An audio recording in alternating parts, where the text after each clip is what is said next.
atau kebun-kebun jagung, atau sago, atau singkong. Ingat, ini adalah kunci survival kita sebagai bangsa. Ini pelajaran ribuan tahun. Jadi kita tidak usah terlalu pintar, belajar aja dari nenek moyang kita. Ya. Kenapa dulu ada lumbung desa? Kita harus siap untuk kemungkinan yang paling jelek. Itu pelajaran saya kira. Pelajaran nenek moyang kita saya kira ada di buku-buku agama, ya. 7 tahun baik dan 7 tahun paceklik, ya, 7 tahun yang tidak baik. Pada saat 7 tahun baik kita persiapan. Nanti ada 7 tahun tidak baik kita siap. Alam juga harus kita hadapi dengan baik. Saudara-saudara, di bagian dunia tertentu air sangat susah.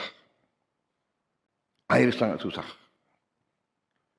Negara-negara banyak yang hancur karena nggak ada air. Kita air berlimpah. Bahkan kadang-kadang menjadi musibah bagi kita. Jadi ini adalah hal-hal yang saya minta saudara-saudara, ya, menggunakan sebagai dasar. Basic azas yang paling penting adalah jamin makan. Kita bersyukur begitu di tengah badai, di tengah bencana, sumber makan kita, pangan kita cukup. Bahkan Menteri Pertanian laporan kepada saya untuk daerah-daerah terdampak bencana, kita mampu dari pemerintah pusat mengirim 3 kali kebutuhan. Jadi tidak ada alasan di daerah terdampak kesulitan pangan. Ya, tidak ada alasan untuk khawatir karena kenyataannya kita mampu. Memang dilaporkan kalau tidak salah ada berapa puluh ribu sawah yang rusak. 70.000 ya. Semuanya di 3 provinsi 70.000. 3 provinsi 70.000 hektar yang rusak. Kita akan kembalikan segera, tapi kita sudah punya antisipasi. Kita sudah siapkan sawah-sawah baru yang cukup besar. Mungkin tahun ini Menteri Pertanian kita siapkan sawah baru 225.000 hektar. Dan terus kita akan siapkan tahun-tahun yang akan datang. Tetapi strategi kita sekarang adalah tiap kabupaten harus swasembada pangan. Yang kabupaten yang paling sulit medannya pun kita harus cari benih yang cocok. Ya.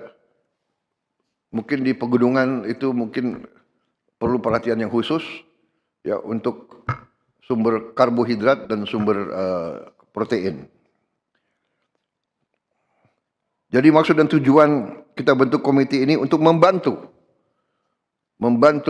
semua gubernur dan semua bupati ya untuk mempercepat pembangunan supaya anggaran bisa langsung terwujud. Harus terwujud untuk kepentingan rakyat. Program-program penting pemerintah untuk membantu percepatan pembangunan Papua juga adalah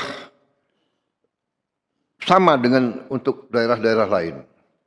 Program makan bergizi gratis sudah sampai ke Papua. Mungkin masih ada beberapa yang belum sampai, daerah-daerah terpencil, tapi kita akan tuntaskan. Sekolah rakyat juga juga dinikmati sampai di tiap kabupaten. Kampung nelayan tentunya di daerah pesisir. Pembangunan fasilitas umum, ketahanan pangan, food estate, ini menjadi prioritas. Jalan Trans Papua juga harus kita tuntaskan supaya akses ke semua bagian dari Papua lebih baik, membuka daerah-daerah yang terisolasi, juga agar harga logistik bisa kita potong, kita kurangi. Selain swasembada pangan, juga swasembada energi. Jadi kita berharap tiap daerah juga nanti swasembada energi. Saya kira Papua punya sumber energi yang sangat baik dan Menteri ESDM juga sudah merancang bahwa daerah-daerah Papua harus menikmati hasil daripada energi yang diproduksi di Papua. Di samping itu, kita ujungnya nanti daerah-daerah yang sulit, kita harus dengan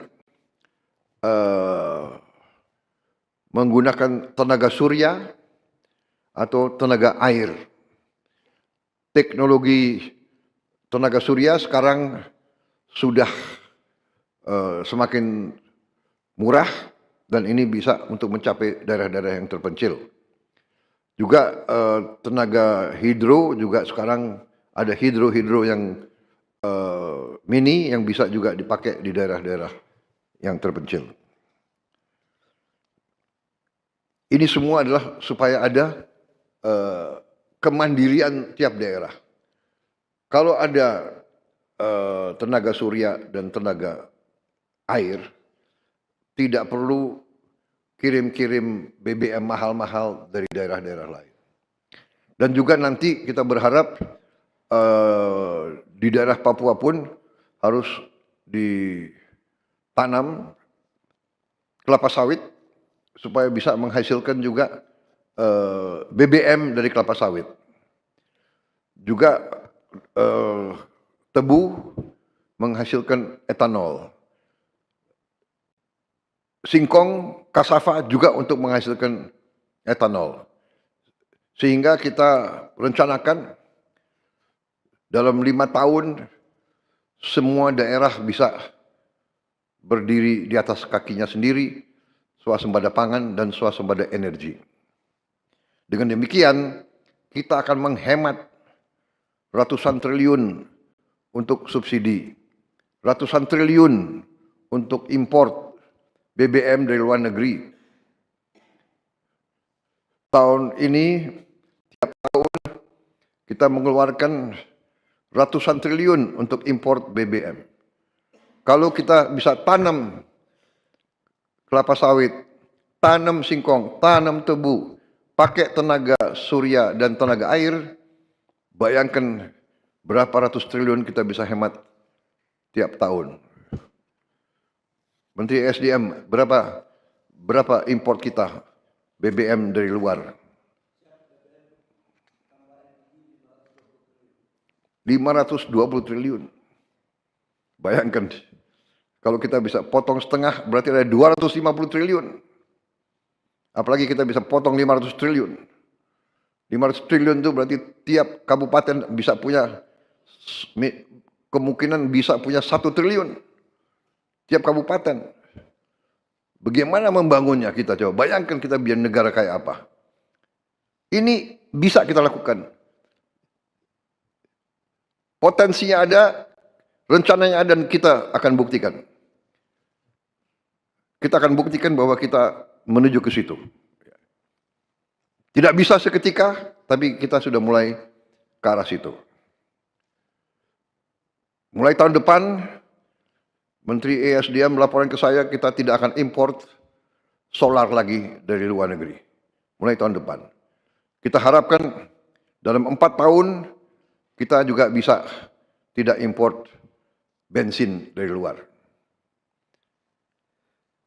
Saudara-saudara,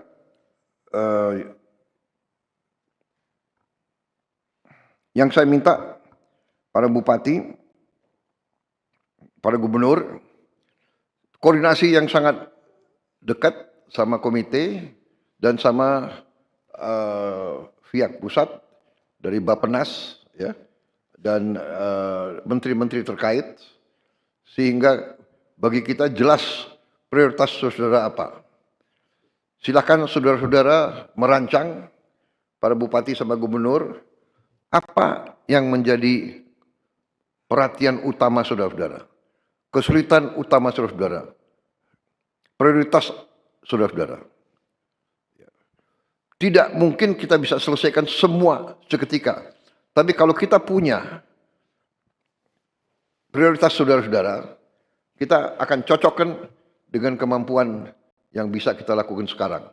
Yang jelas dana otonomi khusus, ya, yang tahun ini belum dicairkan, ya, Menteri Keuangan.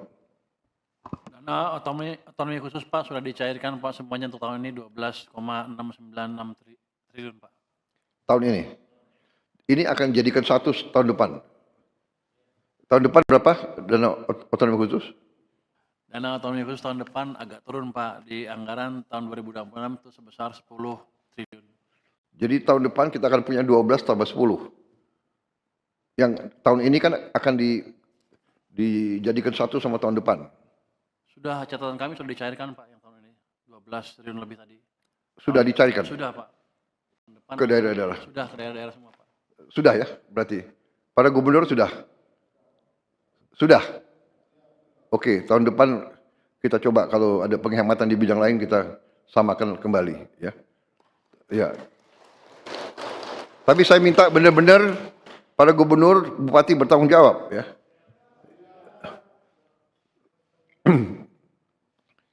Bupati dan gubernur jangan banyak jalan-jalan ke luar negeri, ya, menggunakan dana otsus. Bisa? Kok jawabannya kurang? Bisa? Bisa ya? Ini sekarang ini rakyatmu itu sudah pinter-pinter, semua punya gadget, ya. Nanti Mendagri, ya, awasi, ya. Jangan bupati terlalu lama ada di Jakarta. Saudara bertanggung jawab kepada rakyatmu, ya. Komite membantu, para menteri siap. Program-program pusat pun akan kita turunkan ke saudara-saudara. Sebagai contoh, MBG mungkin untuk satu provinsi ujungnya juga sangat besar itu, ya. Karena MBG itu akan memberi makan ke semua anak. Dari mulai usia dini sampai kurang lebih umur 18 tahun. Oh, ya, lulusan SMA. Termasuk ibu-ibu hamil.